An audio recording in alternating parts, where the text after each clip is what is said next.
Mesdames, et messieurs, encore une fois, bonjour au micro. Jacques Roger, j'espère que vous vous portez très bien. Alors, nous allons donc avoir un autre sujet d'actualité, donc notre billet du jour. Le faux débat sur la succession de M. Ouattara, la grande distraction. Le débat sur la succession de M. Ouattara est aujourd'hui l'une des plus grandes distractions politiques imposées aux Ivoiriens. On discute donc de noms, de clans, de duels internes, pendant que l'essentiel est soigneusement évité. Les injustices structurelles infligées aux Ivoiriens, la confiscation de la souveraineté populaire et une forme assumée d'ivoirité, j'allais dire d'ivoirophobie politique, devenue méthode de gouvernance. Ouattara donne le sentiment donc de vouloir repositionner, une fois encore, un héritier politique fabriqué, afin de couvrir, donc j'allais dire, des fractures profondes créées contre les Ivoiriens eux-mêmes. Après tout, pourquoi ne le ferait-il pas? Il a toujours gouverné donc dans la division, pour ne pas dire par la division, la distraction et l'instrumentalisation des ambitions personnelles. Mais au fond, une constante demeure. Ouattara n'a confiance en personne. Tout à ses yeux, sont interchangeables. J'allais dire jetables. Bon pour, j'allais dire, autre chose. Dès lors qu'il s'agit d'assumer donc ses arrières politiques et judiciaires, à une exception près, son frère cadet, Téné Birahima Ouattara, oui, retenons ce nom.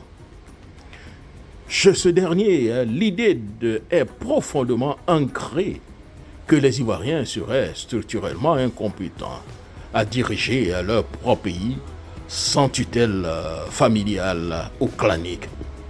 Une vision méprisante, jamais assumée politiquement, mais perceptible dans les choix, les promotions et donc du silence. Et pourtant, personne ne connaît réellement son parcours, ni son niveau exact d'études, le lieu précis de naissance, ni où, au moment où il a effectué donc des études secondaires ou bien supérieures. Un paradoxe troublant dans un pays où l'on exige des opposants une transparence absolue, pendant que certains héritiers du système évoluent dans une opacité totale, protégée. Ne nous trompons pas, ce n'est rien, j'allais dire, si rien n'est fait, le scénario de 2010 sera, j'allais dire, mécaniquement reconduit en 2030. Les mêmes méthodes, les mêmes exclusions, les mêmes décisions prises en amont et toutes les institutions aux ordres prêtes à respecter, invalider, à neutraliser tout candidat réel populaire ou potentiellement dangereux pour le système. Ce cycle ne tient pas le cycle, j'allais dire, pour moi, ne tient que par la force des normes, mais par la faiblesse collective, la cupidité donc des Ivoiriens égoïstes, parfois mercantiles, souvent tribalistes, qui préfèrent négocier donc leur suivi politique plutôt que de défendre l'intérêt national. Ouattara le sait, Ouattara les connaît et Ouattara utilise.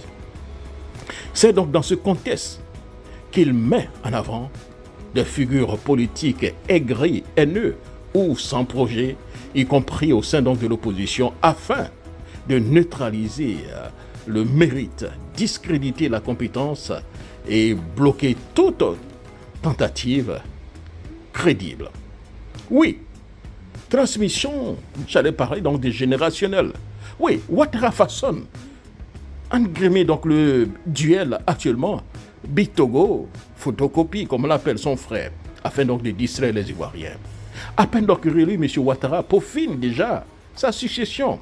Après avoir entretenu le duel Big Togo à Patrick Hachi, lors donc de son troisième mandat, il remet donc les mêmes mécanismes en place pour le quatrième mandat. Téné Birahima Ouattara, son frère stratège, face à maintenant El Hadj Bitogo, ambitieux et insubvertible. La gouvernance de Ouattara repose sur donc un mécanisme éprouvé, créer donc des rivalités internes, maintenir donc des secteurs sous tension et rester arbitre ultime. On l'a bien vu, Ambak versus Soro, Soro versus Gon, Ambak versus Gon, Hachi versus Bitogo, aujourd'hui Bitogo versus Ténébrahima Ouattara, photocopie. Rien donc improvisé.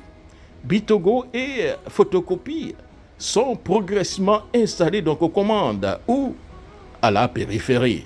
Les deux communes les plus peuplées politiquement, j'allais dire, décisives d'Abidjan, soit Yopougon et Abobo, seront donc dans les mains. Lors donc de la célébration donc de la victoire, M. Ouattara laissait sciemment Bitogo organiser son propre meeting à Yopougon contre l'avis d'une partie donc de l'appareil du RHDP.